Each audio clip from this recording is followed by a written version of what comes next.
चलिए हम देखते हैं एनसीईआरटी हिस्ट्री के क्लास 12 के 11 चैप्टर है। चैप्टर के नाम है महात्मा गांधी और राष्ट्रीय आंदोलन, सविनय अवज्ञा आंदोलन से आगे हम देखेंगे। इसमें हम देखते हैं दूसरा पार्ट में देखते हैं भारत छोड़ो आंदोलन देखेंगे। तो देखते हैं चलिए, क्रिप्स मिशन की विफलता के बाद महात्मा गांधी ने ब्रिटिश शासन के खिलाफ अपना तीसरा बड़ा आंदोलन छेड़ने का फैसला लिया। अगस्त 1942 में शुरू हुए इस आंदोलन को अंग्रेजों और भारत छोड़ो का नाम दिया गया था। हालांकि गांधी जी को फौरन गिरफ्तार कर लिया गया था, लेकिन देश भर के युवा कार्यकर्ता हड़तालों और तोड़फोड़ की कार्रवाइयों के जरिए आंदोलन चलाते रहे। कांग्रेस में जयप्रकाश नारायण जैसे समाजवादी सदस्य भूमिगत प्रतिरोध गतिविधियों से सबसे ज्यादा सक्रिय थे। पश्चिम में सतारा और पूर्व में मेदिनीपुर जैसे कई जिले में स्वतंत्र सरकार की स्थापना कर दी गई थी। अंग्रेजों ने आंदोलन के प्रति काफी सख्त रवैया अपना लिया। फिर भी इस आंदोलन को दबाने में सरकार को साल भर से ज्यादा समय लग गया। भारत छोड़ो आंदोलन सही मायने में एक जन आंदोलन था, जिसमें लाखों आम हिंदुस्तानी शामिल थे। इस आंदोलन ने युवाओं को बड़ी संख्या में अपनी ओर आकर्षित किया था। उन्होंने अपने कॉलेज छोड़कर जेल का रास्ता अपनाया, जिस दौरान कांग्रेस ने नेता जेल में थे। उसी समय जिन्ना तथा मुस्लिम लीग के उनके साथी अपना प्रभाव क्षेत्र फैलाने में लगे थे। उनकी सालों में लीग को पंजाब और सिंध में अपनी पहचान बनाने का मौका मिला, जहां अभी तक इसका कोई खास वजूद नहीं था। जून 1944 में जब विश्व युद्ध समाप्ति की ओर था, तो गांधी जी को रिहा कर दिया गया। जेल से निकलने के बाद उन्होंने कांग्रेस और लीग के बीच फासले को पाटने के लिए जिन्ना के साथ कई बार बात की और 1945 में ब्रिटेन में लेबर पार्टी की सरकार बनी। यह सरकार भारतीय स्वतंत्रता के पक्ष में थी। उसी समय वायसराय लॉर्ड वावेल ने कांग्रेस और मुस्लिम लीग के प्रतिनिधियों के बीच कई बैठकों का आयोजन किया। 1946 की शुरुआत में प्रांतीय विधानमंडलों के लिए नए सिरे से चुनाव कराए गए। सामान्य श्रेणी में कांग्रेस को भारी सफलता मिली और मुसलमानों के लिए आरक्षित सीटों पर मुस्लिम लीग को भारी बहुमत प्राप्त हुआ। राजनीतिक ध्रुवीकरण पूरा हो चुका। 1946 की गर्मियों में कैबिनेट मिशन भारत आया। 1946 की गर्मियों में कैबिनेट मिशन भारत आया। इस मिशन ने कांग्रेस और मुस्लिम लीग को एक ऐसी संघीय व्यवस्था पर राजी करने का प्रयास किया, जिसमें भारत के भीतर विभिन्न प्रांतों को सीमित स्वायत्तता दी जा सकती थी। कैबिनेट मिशन का यह प्रयास भी विफल रहा। वार्ता टूट जाने के बाद जिन्ना ने पाकिस्तान की स्थापना के लिए लीग की मांग की समर्थन में एक प्रत्यक्ष कार्यवाही दिवस का आह्वान किया। इसके लिए 16 अगस्त 1946 का दिन तय किया गया था। उसी दिन कलकत्ता में खूनी संघर्ष शुरू हो गया। यह हिंसा कलकत्ता से शुरू होकर ग्रामीण बंगाल, बिहार और संयुक्त प्रांत और पंजाब तक फैल गई। कुछ स्थानों पर मुसलमानों को तो कुछ अन्य स्थलों पर हिंदुओं को निशाना बनाया गया। फरवरी 1947 में वावेल की जगह लॉर्ड माउंटबेटन को वायसराय नियुक्त किया गया। उन्होंने वार्ताओं के एक अंतिम दौर पर आह्वान किया। जब सुलह के लिए उनका यह प्रयास भी विफल हो गया, तो उन्होंने ऐलान कर दिया कि ब्रिटिश भारत को स्वतंत्रता दे दी जाएगी और लेकिन उनका विभाजन भी होगा। औपचारिक सत्ता हस्तांतरण के लिए 15 अगस्त का दिन नियत किया गया। उस दिन भारत के विभिन्न भागों में लोगों ने जमकर खुशियां मनाई। दिल्ली में जब संविधान सभा के अध्यक्ष ने मोहनदास करमचंद गांधी को राष्ट्रपति की उपाधि देते हुए संविधान सभा की बैठक शुरू की, तो बहुत देर तक करतल ध्वनि होती रही और असेंबली के बाहर भीड़ महात्मा गांधी की जय के नारे लगा रही थी। यहाँ एक स्रोत है, देखते हैं सतारा 1943। तो 19वीं सदी के आखिर से जाति व्यवस्था और जमींदारी के खिलाफ महाराष्ट्र में एक गैर ब्राह्मण आंदोलन विकसित हो चुका था। इस आंदोलन ने 1930 के दशक तक राष्ट्रवादी आंदोलन के साथ संबंध स्थापित किया था और 1943 में महाराष्ट्र के सतारा जिले के कुछ युवा नेताओं ने सेवा दलों तथा तूफान दलों यानी ग्राम इकाई के साथ मिलकर एक प्रति सरकार यानी समानांतर सरकार की स्थापना कर ली थी। उन्होंने जन आंदोलन का आयोजन किया तथा रचनात्मक कार्य किए।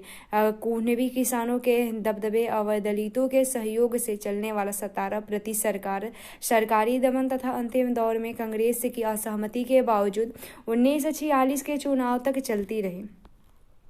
ये तस्वीर है भारत छोड़ो आंदोलन के दौरान बम्बई में औरतों का एक जुलूस है, और ये है दाईं ओर जवाहरलाल नेहरू तथा बाईं ओर बैठे सरदार वल्लभ भाई पटेल के साथ विचार विमर्श करते महात्मा गांधी। नेहरू और पटेल कांग्रेस के भीतर दो अलग राजनीतिक प्रवृत्तियों, समाजवादी और रूढ़िवादी का प्रतिनिधित्व करते थे। महात्मा गांधी को अक्सर इन दोनों समूहों के बीच मध्यस्थता करनी पड़ी थी। देखते हैं आखिरी बहादुराना दिन। देखते हैं तो आखिरी बहादुराना दिन देखें तो 15 अगस्त 1947 को राजधानी में हो रहे उत्सवों में महात्मा गांधी नहीं थे। उस समय वे कलकत्ता में थे, लेकिन उन्होंने वहां भी न तो किसी कार्यक्रम में हिस्सा लिया, न ही कहीं झंडा फहराया। गांधी जी उस दिन 24 घंटे के उपवास पर थे। उन्होंने इतने दिन तक जिस स्वतंत्रता के लिए संघर्ष किया वह एक अकल्पनीय कीमत पर उन्हें मिली थी। उनका राष्ट्र विभाजित था और हिंदू मुसलमान एक दूसरे के गर्दन पर सवार थे। उनके जीवन लेखन डीजी तेंदुलकर ने लिखा कि दिसंबर और अक्टूबर के दौरान गांधी जी पीड़ितों को सांत्वना देते हुए अस्पतालों और शरणार्थी शिविरों के चक्कर लगा रहे थे। उन्होंने सिखों, हिंदुओं और मुसलमानों से आह्वान किया कि वे अतीत को भूलकर अपनी पीड़ा पर ध्यान देने के बजाय एक दूसरे के प्रति भाईचारे का साथ हाथ बढ़ाने तथा शांति से रहने का संकल्प ले। गांधी जी और नेहरू के आग्रह पर कांग्रेस ने अल्पसंख्यकों के अधिकारों पर एक प्रस्ताव पारित कर दिया। कांग्रेस ने 2 राष्ट्र सिद्धांत को कभी स्वीकार नहीं किया था। जब उसे अपनी इच्छा के विरुद्ध बंटवारे पर मंजूरी होने पड़ी तो भी उसका दृढ़ विश्वास था कि भारत बहुत सारे धर्मों और बहुत सारी नस्लों का देश है और उसे ऐसे ही बनाए रखना चाहिए। पाकिस्तान में हालात जो रहे, भारत एक लोकतांत्रिक धर्मनिरपेक्ष राष्ट्र होगा जहां सभी नागरिकों को पूर्ण अधिकार प्राप्त होंगे तथा धर्म के आधार पर भेदभाव के बिना सभी को राज्य की ओर से संरक्षण का अधिकार होगा। कांग्रेस ने आश्वासन किया कि वह अल्पसंख्यकों के नागरिक अधिकारों के किसी भी अतिक्रमण के विरुद्ध हर मुमकिन रक्षा करेगी। बहुत सारे विद्वानों ने स्वतंत्रता के बाद महीनों को गांधी जी के जीवन का श्रेष्ठतम क्षण कहा है और बंगाल में शांति स्थापना के लिए अभियान चलाने के बाद गांधी जी दिल्ली आ गए। यहाँ से वे दंगास्त पंजाब के जिले में जाना चाहते थे, लेकिन राजधानी में ही शरणार्थियों की आपत्तियों के कारण उनकी सभाएं अस्त व्यस्त होने लगी। या बहुत से सारे शरणार्थियों को उनकी सभाओं में कुरान की आयतों को पढ़ने की प्रथा पर आपत्ति थी। कई लोग इस बात पर नारे लगाने लगे थे कि गांधी जी उन हिंदू और सिखों को पीड़ा के बारे में बता क्यों नहीं करते।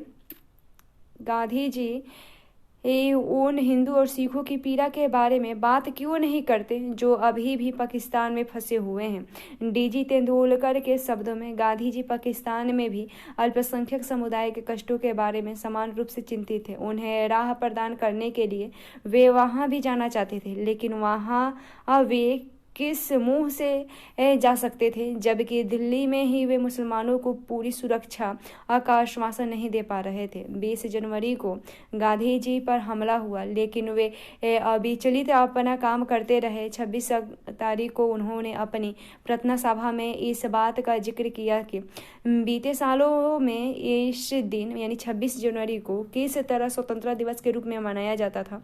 अब स्वतंत्रता मिल चुकी थी, लेकिन उनके शुरुआती महीने गहरे तौर पर मोहभंग वाले साबित हुए। फिर भी उनको विश्वास था कि बुरी घड़ी बीत चुकी है। भारत के लोग अब सभी वर्गों और सभी धर्मों की समानता के लिए काम करेंगे तथा अल्पसंख्यक समुदाय पर बहुल समुदाय का वर्चस्व या श्रेष्ठता स्थापित नहीं होगा। भले ही अल्पसंख्यक समुदाय संख्या या प्रभाव की दृष्टि से कितना भी छोटा क्यों न हो। उन्होंने यह आशा भी जताई कि यद्यपि भौगोलिक और राजनीतिक रूप से भारत 2 भागों में बंट चुका है, लेकिन हृदय में हम सभी सदैव मित्र एवं भाई रहेंगे, एक दूसरे को मदद और सम्मान देते रहेंगे और शेष विश्व के लिए हम एक ही होंगे। गांधी जी ने स्वतंत्रता और अखंड भारत के लिए जीवन भर युद्ध लड़ा। फिर भी जब देश विभाजित हो गया तो उनकी यही इच्छा थी कि दोनों देश एक दूसरे के साथ सम्मान और दोस्ती के संबंध बनाए रखें। बहुत सारे भारतीयों को उनका यह सहृदय आचरण पसंद नहीं आया था। 20 जनवरी की शाम को गांधी जी की दैनिक प्रार्थना सभा में एक युवक ने उनको गोली मारकर मौत की नींद सुला दिया। उनके हत्यारे ने कुछ समय बाद आत्मसमर्पण कर दिया। उनका नाम नाथूराम गोडसे था और गांधी जी के मृत्यु के चारों ओर गहरे शोक की लहर दौड़ गई। मृत्यु के बाद चारों ओर गहरे शोक की लहर दौड़ गई। भारत भर के राजनीतिक फलक पर उन्हें भावविहीन श्रद्धांजलि दी गई। चर्च ऑरवेल तथा एल्बर्ट आइंस्टीन जैसे विख्यात गैर भारतीयों ने भी उनकी मृत्यु पर हृदयस्पर्शी शब्दों में शोक संदेश भेजे। एक जमाने में उनकी कदकाठी और कथित रूप से बेतुके विचारों के लिए गांधी जी का उपहास करने वाले टाइम पत्रिका ने उनके बलिदान की तुलना अब्राहम लिंकन के बलिदान से की। पत्रिका ने कहा कि एक धर्मार्थ अमेरिकी ने लिंकन को मार दिया था क्योंकि उन्हें नस्ल या रंग से परे मानव मात्र की समानता में विश्वास था, और दूसरी तरफ एक धर्मार्थ हिंदू ने गांधी जी की जीवन लीला समाप्त कर दी क्योंकि गांधी जी ऐसे कठिन क्षणों में भी दोस्ती और भाईचारे में विश्वास रखते थे। विभिन्न धर्मों को मानने वाले के बीच दोस्ती की अनिवार्य पर बल देते थे। टाइम ने लिखा, दुनिया जानती थी कि उनसे उनकी यानी गांधी जी की मृत्यु पर वैसे ही मौन धारण कर लिया है और जिस प्रकार उसने लिंकन की मृत्यु पर किया था, और यह समझा एक मायने में बहुत गहरा और बहुत साधारण काम है। एक चित्र है, देखते हैं। महात्मा गांधी की मृत्यु एक प्रचलित चित्र है। लोक छवियों में महात्मा गांधी को एक देवता के रूप में दिखाया गया है और उन्हें राष्ट्रवादी आंदोलन में एकीकरण को समर्पित शक्ति के रूप में देखा जाता है। यहाँ आप जवाहरलाल नेहरू और सरदार वल्लभ भाई पटेल यानी कांग्रेस के भीतर 2 अलग अलग धाराओं के प्रतिनिधियों को गांधी जी की चिता के दोनों ओर खड़ा होकर देख सकते हैं और मध्य में स्वर्ग में महात्मा गांधी उन्हें आशीर्वाद दे रहे हैं। तो चलिए देखते हैं गांधी जी को समझना। देखते हैं तो हमारे पास बहुत सारे स्रोत उपलब्ध हैं जिनके जरिए हम गांधी जी के राजनीतिक सफल तथा राष्ट्रीय आंदोलन के इतिहास को सूत्रबद्ध कर रह सकते हैं। तो देखते हैं सार्वजनिक स्वर और निजी लेखन। देखते हैं इस दिशा में गांधी जी और उनके सहयोगी और प्रतिद्वंदियों दोनों तरह के समकालीनों के लेखन और भाषण एक महत्वपूर्ण स्रोत है। इन लेखनों में हमें इस बात का ख्याल रखना चाहिए कि किस चीज को जनता के लिए लिखा गया था और किस चीज को अन्य उद्देश्यों के लिए लिखा गया था। उदाहरण के लिए भाषणों से हमें किसी व्यक्ति के सार्वजनिक विचारों को सुनने का मौका मिलता है, जबकि उसके व्यक्तिगत पत्र हमें उसके निजी विचारों को झलक देते हैं। इन पत्रों में हम लिखने वाले को अपना गुस्सा और पीड़ा, असंतोष और बेचैनी, अपनी आशाएं और हस्ताएं व्यक्त करते हुए देख सकते हैं। इनमें से बहुत सारी बातों को वह अपने सार्वजनिक वक्तव्यों में व्यक्त नहीं कर सकते, लेकिन हमें यह भी याद रखना चाहिए कि कई बार निजी सार्वजनिक का यह फर्क टूट जाता है। बहुत सारे पत्र व्यक्तियों को मिलने लिखे जाते हैं, इसलिए वे व्यक्तिगत पत्र होते हैं, लेकिन कुछ हद तक वे जनता के लिए भी होते हैं। उन पत्रों की भाषा इस एहसास से भी तय होती है कि संभव है कि एक दिन उन्हें प्रकाशित कर दिया जाएगा। किसी पत्र के प्रकाशित हो जाने की आशंका के कारण बहुधा लोग निजी पत्रों में भी अपना मत स्वतंत्रपूर्वक व्यक्त नहीं कर पाते। महात्मा गांधी हरिजन नामक अपने अखबार में उन पत्रों को प्रकाशित करते थे जो उन्हें लोगों से मिलते थे। नेहरू ने राष्ट्रीय आंदोलन के दौरान उन्हें लिखे गए पत्रों का एक संकलन तैयार किया और उससे एक बंच ऑफ ओल्ड टेलर्स यानी पुराने पत्रों का पुलिंदा के नाम से प्रकाशित किया।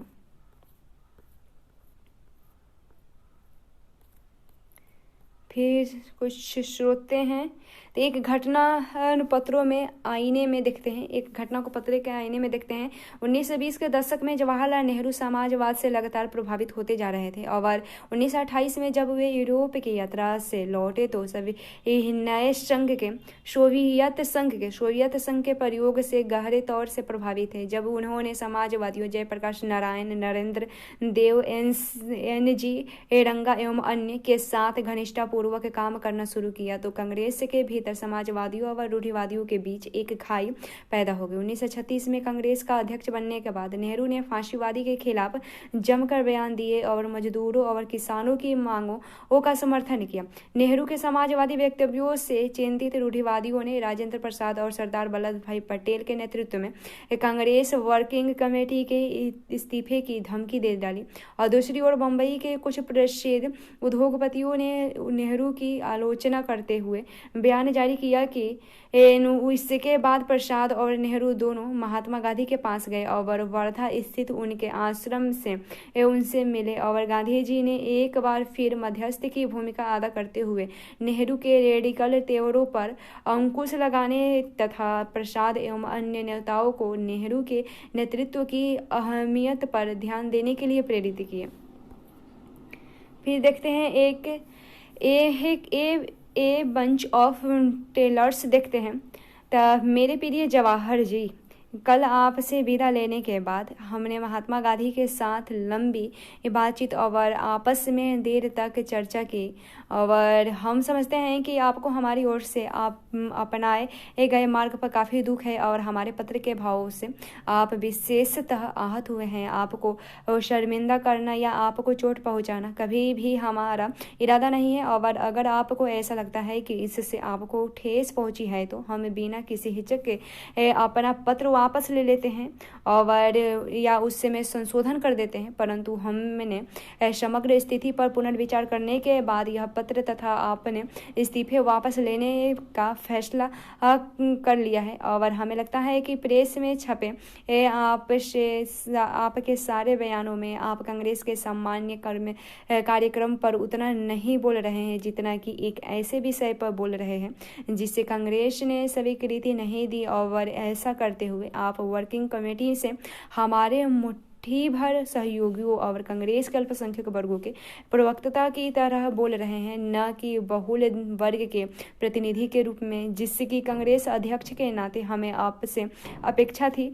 हमारे विरुद्ध लगातार एक अभियान चलाया जा रहा है जिसमें हमें ऐसे व्यक्तियों के रूप में प्रस्तुत किया गया है जिनका समय बीत चुका है, जो पुराने पर अड़ चुके हैं और वर्तमान में अप्रासंगिक हो चुके विचारों का प्रतिनिधित्व करते हैं।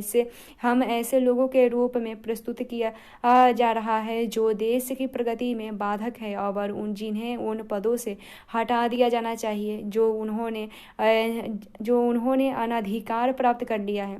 हमने महसूस किया है कि अन्य लोगों ने हमारे साथ भारी अन्याय किया है और कर रहे हैं तथा हमें आपसे वह संरक्षण नहीं मिला जो एक सहकर्मी और हमारा अध्यक्ष बनने के नाते हमें आपसे मिलना चाहिए। ये राजेंद्र प्रसाद ने पत्र लिखा था। फिर इलाहाबाद 5 जुलाई 1936 के प्रेस से मेरी प्रिय बाबू, तो मैं कल रात की ही यहाँ पहुँचा हूँ।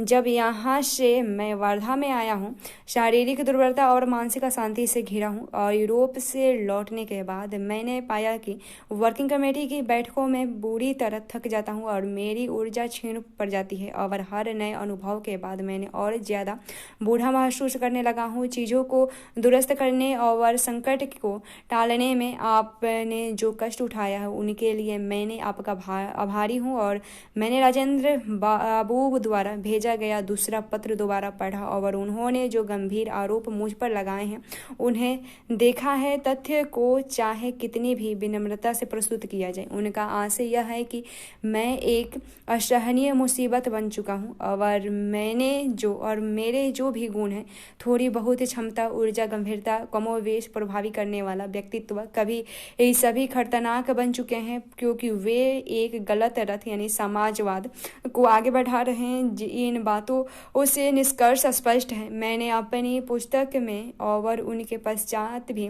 अपने वर्तमान विचारों के बारे में विस्तार से लिखा और मेरे बारे में कोई फैसला लेने के लिए सामग्री की कमी नहीं है। मेरे वे विचार आकस्मिक भी नहीं है, वे मेरा हिस्सा है और यद्यपि मैं भविष्य में उन्हें बदल सकता हूँ, लेकिन जब तक मैंने उन्हें नहीं छोड़ता मुझे उनको अभिव्यक्त करना ही होगा क्योंकि मैं व्यापक एकता को महत्वपूर्ण मानता हूँ। इसलिए मैंने कोमलतम शब्दों से उन्हें व्यक्त किया है और निश्चित निष्कर्ष की बजाय विचार विमर्श के लिए प्रस्ताव के रूप में ही ज़्यादा प्रस्तुत किया है। मुझे इस पद्धति में और कांग्रेस के जो कुछ भी कर रही है उसके बीच कोई टकराव दिखाई नहीं देता। जहाँ तक चुनाव का संबंध है, मेरा मानना है कि मेरा रवैया इस दिशा में निश्चय ही एक लाभकारी साधन था क्योंकि उससे जनता में उत्साह का संचार हुआ है, परंतु मेरे कोमल और स्पष्ट रवैये को मेरे सहयोगी खतरनाक और क्षतिकारक मानते हैं। मुझे यहाँ तक कहा गया है कि भारत में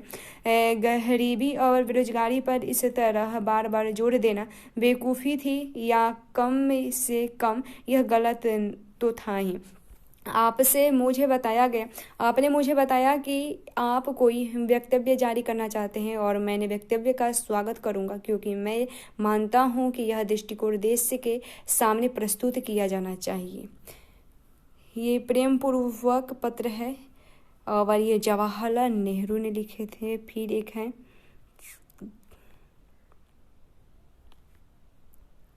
एक और पत्र है, प्रिय जवाहरलाल नेहरू तुम्हारा पत्र मेरा हृदय छू गया और तुम्हें सबसे ज़्यादा ठेस महसूस हुआ है और तथ्य यह है कि हमारे साथियों के पास तुम्हारे जैसा साहस और बेबाकी नहीं है और इसके परिणाम विनाशकारी रहे हैं। मैंने उन्हें हमेशा समझाया है कि वे तुमसे उन्मुक्त और निर्भर होकर बात करें, परंतु क्योंकि उनके पास साहस नहीं और इसलिए वे जब भी बोलते हैं उटपटांग ही बोलते हैं और उससे तुम चिढ़ जाते हो। मैं तुम्हें बताता हूँ कि वे तुम्हें इसलिए डरा रहे हैं क्योंकि तुम उनसे चिढ़ जाते हो और उनके सामने धैर्य खो देते हो। वे तुम्हारी फटकार और शाहवी अंदाज से आहत हैं और सबसे बढ़कर वे तुम्हारे भीतर से जो अचूकता और श्रेष्ठतम ज्ञान का भाव दिखाई देता है उससे परेशान है।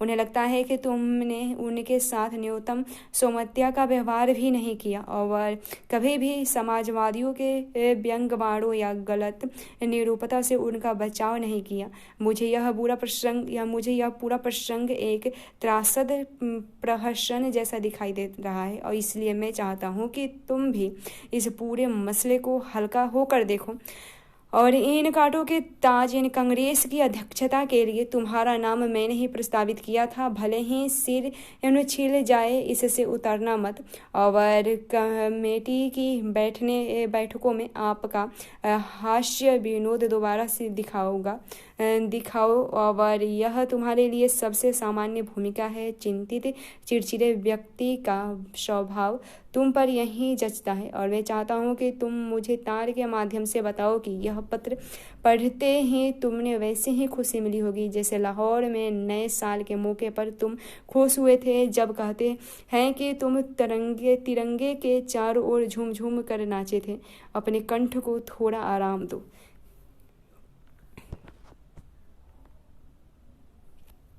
मेरे प्यारे बाबू, चलिए फिर टॉपिक देते हैं, छवि और घटना देखते हैं। आत्मकथाएं भी हमें उस अतीत का ब्यौरा देती है जो मानवीय विवरणों के हिसाब से काफ़ी समृद्ध होता है, परंतु यह भी हमें इस बात का ध्यान रखना चाहिए कि हम आत्मकथाओं को किस तरह पढ़ते हैं और उनकी कैसे व्याख्या करते हैं। हमें यह याद रखना चाहिए कि आत्मकथाएं प्रायः स्मृति के आधार पर लिखी गई होती हैं। उनमें उनसे हमें पता चलता है कि लिखने वाले को क्या याद रहा और उसने कौन सी चीज़ें महत्वपूर्ण दिखाई या वह क्या याद रखना चाहता था, या वह औरों की नज़र में अपनी ज़िंदगी को किस तरह दर्शाना चाहता है। आत्मकथा लिखना अपनी इस तस्वीर गढ़ने का एक तरीका है। फलस्वरूप इन विवरणों को पढ़ते हुए हमें वह देखने का प्रयास करना चाहिए जो वो लेखक हमें नहीं दिखाना चाहता। हमें उन चुप्पियों का कारण समझना चाहिए, इच्छित या अनिच्छित विस्मृति के उन कृत्यों को समझना चाहिए। पुलिस की नज़र से देखें तो औपनिवेशिक शासन ऐसे तत्वों पर हमेशा कड़ी नज़र रखते थे जिन्हें वे अपने विरुद्ध मानते थे। इसी लिहाज से सरकारी रिकॉर्ड्स भी हमारे अध्ययन के लिए एक महत्वपूर्ण स्रोत है। उस समय पुलिस कर्मियों तथा अन्य अधिकारियों द्वारा लिखे गए पत्र तथा रिपोर्ट गोपनीय होती थी, लेकिन अब ये दस्तावेज अभिलेखागारों में उपलब्ध है जिन्हें कोई भी देख सकता है। आइए एक ऐसे स्रोत को देखें। 20वीं सदी के शुरुआती सालों से गृह विभाग द्वारा तैयार की जाने वाली पक्षिक रिपोर्ट, यानी हर 15 दिन या हर पखवाड़े में तैयार होने वाली रिपोर्ट थी, इस दिशा में काफ़ी महत्वपूर्ण रही है। और ये रिपोर्ट स्थानीय इलाकों से पुलिस की मार्फत मिलने वाली सूचनाओं पर आधारित होती है कि लेकिन उनमें यह भी दिख जाता था कि आला अधिकारी क्या देखते थे या क्या वो मानना चाहते थे।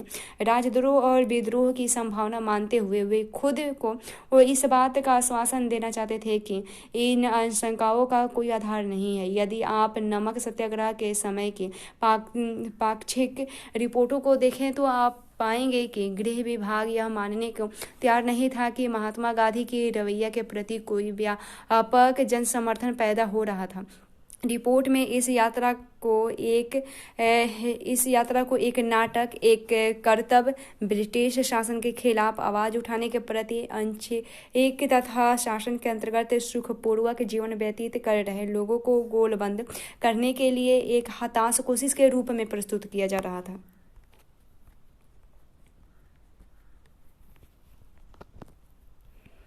स्रोत के आधार पर देखें तो गृह विभाग की पक्ष के रिपोर्ट गोपनीय दिखते हैं। तो मार्च 1930 का पहला पखवाड़ा तो गुजरात में आ रहे तेज राजनीतिक बदलावों पर यहाँ गहरी नज़र रखी जा रही थी। इनमें प्रांत की राजनीतिक परिस्थितियों पर किस हद तक और क्या प्रभाव पड़ेगा इसका अभी अंदाज़ा लगाना मुश्किल है। रबी की फसल अच्छी हुई और इसलिए फिलहाल किसान फसलों की कटाई में व्यस्त है। विद्यार्थी आने वाले पक्षियों की तैयारी में जुटे हुए हैं। फिर मध्य प्रांत और बेरार के देखें तो श्री वल्लभ भाई पटेल की गिरफ्तारी पर कांग्रेसियों के अलावा और कहीं कोई खास उत्तेजना पैदा नहीं हुई, लेकिन नागपुर नगर कांग्रेस कमेटी द्वारा गांधी जी की यात्रा शुरू होने पर उन्हें बधाई देने के लिए आयोजित सभा में 3000 से ज़्यादा लोग जुटे थे। बंगाल देखें तो गांधी जी के सविनय अवज्ञा आंदोलन की शुरुआत पिछले पखवाड़े की सबसे महत्वपूर्ण घटना रही। श्री J.M. हुसैन गुप्ता ने अखिल बंगाल सविनय अवज्ञा परिषद का गठन किया था और बंगाल प्रांतीय कांग्रेस कमेटी ने अखिल बंगाल अवज्ञा परिषद बनाई है। इन परिषदों के गठन के अलावा बंगाल में सविनय अवज्ञा के प्रश्न पर और कई सक्रिय कदम अभी नहीं उठाया गया। जिलों से मिली रिपोर्ट से पता चलता है कि जो बैठक आयोजित की गई उनमें लोगों ने कोई विशेष उत्साह नहीं दिखाई और आम जनता पर कोई गहरा असर नहीं छोड़ा। गौरतलब यह है कि इन बैठकों में महिलाओं की संख्या बढ़ती जा रही है। अब बिहार और उड़ीसा के देखें तो कांग्रेस की गतिविधि के बारे में रिपोर्ट करने लायक कुछ खास नहीं है। चौकीदारी टैक्स का भुगतान न करने के बारे में एक अभियान की काफ़ी चर्चा हो रही है, लेकिन अभी इस प्रयोग के लिए किसी इलाके का चुनाव नहीं किया गया। गांधी जी की गिरफ्तारी के बारे में खूब कयास लगाए जा रहे हैं, लेकिन ऐसा लगता है कि यह भविष्यवाणी सच साबित हो पाने के कारण उनकी योजना धरी की धरी ही रह जाएगी। मद्रास देखें तो गांधी जी के सविनय अवज्ञा का अभियान शुरू होने से बाकी मुद्दे हाशिए पर चल रहे थे और आम जनता उनकी यात्रा को नाटकीय और उनके कार्यक्रम को अव्यवहारिक मानती है, परंतु क्योंकि हिंदू जनता उन्हें अगाध श्रद्धा की दृष्टि से देखती है, इसलिए गिरफ्तारी की संभावनाएं जिसके बारे में खुद बहुत उत्सुक है और उसके राजनीतिक प्रभावों के बारे में काफ़ी गलतफहमियों फैल गई है। 12 मार्च को सविनय अवज्ञा अभियान के उद्घाटन दिवस के रूप में मनाया गया। मुंबई में सुबह को राष्ट्रीय झंडे को सलामी दी गई। मुंबई देखे तो केसरी प्रेस ने आक्रमण भाषा का प्रयोग किया और हमेशा की तरह आग उगलने के अंदाज में लिखा है, अगर सरकार सत्याग्रह की ताकत पर रखना चाहती है तो उसे पता होना चाहिए कि सत्याग्रह की सक्रियता और निष्क्रियता दोनों से सरकार को ही नुकसान पहुंचेगी। यदि सरकार गांधी जी को गिरफ्तार करती है तो उसे राष्ट्र के कोप का भाजन बनना पड़ेगा और यदि सरकार ऐसा नहीं करती है तो सविनय अवज्ञा आंदोलन फैलता जाएगा। इसलिए हमारा मानना है कि अगर सरकार श्री गांधी को इंगित करती है तो ये राष्ट्र की विजय होगी और अगर सरकार उन्हें अपने रास्ते पर चलने देती है तो राष्ट्र की और भी बड़ी विजय होगी। दूसरी ओर विधि नामक मध्यमार्गी अखबार ने इस आंदोलन की व्यर्थता की ओर संकेत किया और कहा कि यह आंदोलन अपना घोषित उद्देश्य प्राप्त नहीं कर पाया, लेकिन उसने सरकार को भी चेतावनी दी कि दमन का रास्ता उसके उद्देश्य को कमजोर कर देंगे। फिर 1930 का दूसरा पखवाड़ा देखे तो बंगाल में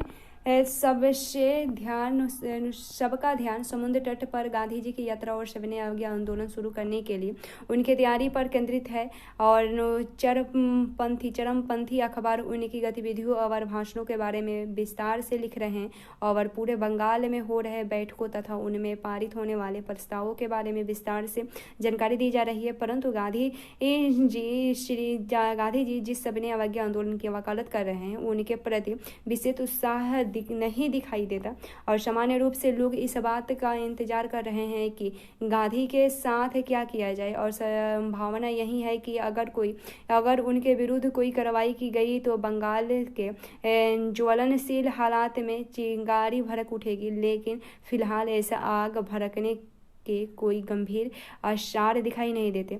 मध्य प्रांत और बेरार में देखें तो 12 मार्च को गांधी जी की यात्रा शुरू होने के अवसर पर नागपुर में इन इलाकों में काफ़ी लोग शामिल हुए और ज़्यादातर स्कूल कॉलेज सुने दिखाई दिए और शराब की दुकानों पर बहिष्कार तथा वन कानूनों का उल्लंघन हमले की सबसे संभावित कार्य दिशा दिखाई पड़ती। पंजाब देखें तो ऐसा लगता है कि झेलम जिले में नमक कानून तोड़ने के लिए संगठित प्रयास किए जाएंगे और मुल्तान में जल कर न चुकाने के आंदोलन को पुनर्जीवित किया जाएगा। संभवतः गुजरावाला में राष्ट्रीय झंडे के संबंध में कोई आंदोलन शुरू हो सकता है। संयुक्त प्रांत में देखें तो पिछले पखवाड़े के दौरान राजनीतिक गतिविधियों में निश्चित रूप से तेजी आई है। कांग्रेस पार्टी का मानना है कि जनता की रुचि बनाए रखने के लिए उसे कुछ अनोखा काम करना चाहिए। श्री गांधी के आदेश पर वॉलंटियरों की भारतीय गांवों में प्रचार और नमक कानून के उल्लंघन की तैयारी जैसी गतिविधियां कई जिले से कर रही हैं। और अप्रैल 1930 का पहला पखवाड़ा देखें तो संयुक्त प्रांत में देखें इस पखवाड़े में नीचे हुए तेजी से आगे बढ़ी है। राजनीतिक सभाओं, जुलूसों और वॉलंटियरों की भांति के अलावा आगरा, कानपुर, बनारस, इलाहाबाद, लखनऊ, मेरठ, रायबरेली, फरीदाबाद, इटावा, बलिया और मैनपुर में नमक कानून की खुलेआम अवहेलना की जा रही है। और चेवकी रेलवे स्टेशन पर पंडित जवाहरलाल नेहरू को 14 अप्रैल की सुबह गिरफ्तार कर लिया गया था। उस समय वह यूथ लीग की बैठक में शामिल होने मध्य प्रांतों की ओर जा रहे थे और उन्हें रेलवे स्टेशन से फौरन नैनी सेंट्रल जेल में ले जाया गया और वहां उन पर मुकदमा चलाया गया और उन्हें 6 माह के साधारण कारावास की सजा दी गई। बिहार और उड़ीसा देखें तो कुछ स्थानों पर गैर कानूनी नमक उत्पादन के अनोखे मगर छोटे प्रयास हो रहे हैं। और मध्य प्रांत देखें तो जबलपुर में सेठ गोविंद दास ने रासायनिक नमक बनाने का प्रयास किया, जिनकी लागत सामान्य नमक के बाजार भाव से कई गुना ज्यादा रही। और मद्रास में देखें तो जब पुलिस ने समुद्र के पानी को उबालकर बनाए गए नमक को जब्त करने का प्रयास किया तो विशाखापट्टनम में पुलिस को भारी विद्रोह का सामना करना पड़ा। अन्य स्थानों पर अवैध नमक को जब्त करने का कोई खास विरोध नहीं किया गया। बंगाल में देखें तो मुफस्सिल इलाकों में अवैध नमक निर्माण की कोशिश की गई और 24 परगना और मिदनापुर जिले इन गतिविधियों का मुख्य केंद्र रहे हैं। वास्तव में बहुत कम नमक बनाया गया है और उनमें से भी ज्यादा जब्त कर लिया गया है। उनको बनाने के लिए प्रयोग किए गए बर्तनों को भी नष्ट कर दिया गया। फिर अखबारों से देखें तो अंग्रेजी तथा विभिन्न भारतीय भाषाओं में छपे वाले समकालीन अखबार भी एक महत्वपूर्ण स्रोत हैं जो महात्मा गांधी की गतिविधियों पर नजर रखते हैं और उनके बारे में खबरें छापते थे। ये अखबार इस बात का भी संकेत देते हैं कि आम भारतीय उनके बारे में क्या सोचते हैं, लेकिन अखबारी ब्यूरो को पूर्वाग्रह से मुक्त नहीं माना जाना चाहिए। ये अखबार प्रकाशित करने वाले ऐसे लोग थे जिनकी अपनी राजनीतिक सोच और भविष्य दृष्टिकोण था और विश्व दृष्टिकोण था। उनके विचारों से भी यह तय होता है कि क्या प्रकाशित किया जाए और घटनाओं की रिपोर्टिंग किस तरह की जाए। इसलिए लंदन में से निकलने वाला अखबार के विवरण भारतीय राष्ट्रवादी अखबारों में छापने वाले रिपोर्टों से नहीं हो सकते हैं। तो हमें इन रिपोर्टों को देखना तो चाहिए, लेकिन इनके आधार पर नतीजे निकालते हुए खास एहतियात की बरतनी चाहिए और इन अखबारों के हर वक्तव्य को यथार्थ घटनाक्रम का शब्दश सच ब्यूरो नहीं माना जा सकता। अक्सर उनमें ऐसे अफसरों की आकांक्षाओं और बेचैनियों की झलक भी मिलती है जो किसी आंदोलन को नियंत्रित नहीं कर पा रहे थे और उनके पास के बारे में बेचैन थे और उन्हें समझ में नहीं आता है कि महात्मा गांधी को गिरफ्तार करना चाहिए या नहीं, अथवा गिरफ्तारी का क्या परिणाम होगा। औपनिवेशिक सरकार जनता और उनकी गतिविधियों पर जितनी नजर रखती थी, अपने शासन के आधार के बारे में उनकी चिंता उतनी ही बढ़ती जाती थी। एक तस्वीर है। इस तरह के चित्रों से यह प्रकाशित होता है कि महात्मा गांधी के बारे में लोगों की समझ क्या थी और लोकप्रिय छापों में उन्हें कैसे व्यक्त किया जाता था। मतलब राष्ट्रवाद के वृक्ष में महात्मा गांधी केंद्र में छाया के रूप में दिख रहे हैं और जहां उनमें चारों ओर अन्य नेताओं का मनुष्यों के चित्र है। काल रेखा देखें तो 1915 में महात्मा गांधी दक्षिण अफ्रीका से लौटे और 1917 में चंपारण आंदोलन हुआ। 1918 में खेड़ा जो गुजरात में किसान आंदोलन तथा अहमदाबाद में मजदूर आंदोलन। 1919 में रॉबर्ट सत्याग्रह मार्च से अप्रैल तक हुआ था। 1919 में जलियांवाला बाग हत्याकांड अप्रैल में हुआ था। 1921 में असहयोग आंदोलन और खिलाफत आंदोलन। 1928 में बरदौली में किसान आंदोलन। 1929 में लाहौर अधिवेशन। दिसंबर में पूर्ण स्वराज को कांग्रेस का लक्ष्य घोषित किया गया और 1930 में सविनय अवज्ञा आंदोलन शुरू हुआ, दांडी यात्रा मार्च से अप्रैल तक। और 1931 में गांधी इरविन समझौता मार्च में हुआ था। दूसरा गोलमेज अनुसम्मेलन दिसंबर में हुआ था। 1935 में गवर्नमेंट ऑफ इंडिया एक्ट में समिति प्रतिनिधिक सरकार के गठन का आश्वासन हुआ। और 1939 में कांग्रेस मंत्रिमंडलों का पत्र त्याग और 1942 में भारत छोड़ो आंदोलन शुरू हुआ अगस्त में। और 1946 में महात्मा गांधी सांप्रदायिक हिंसा को रोकने के लिए नोआखली तथा अन्य हिंसाग्रस्त इलाकों का दौरा किया था।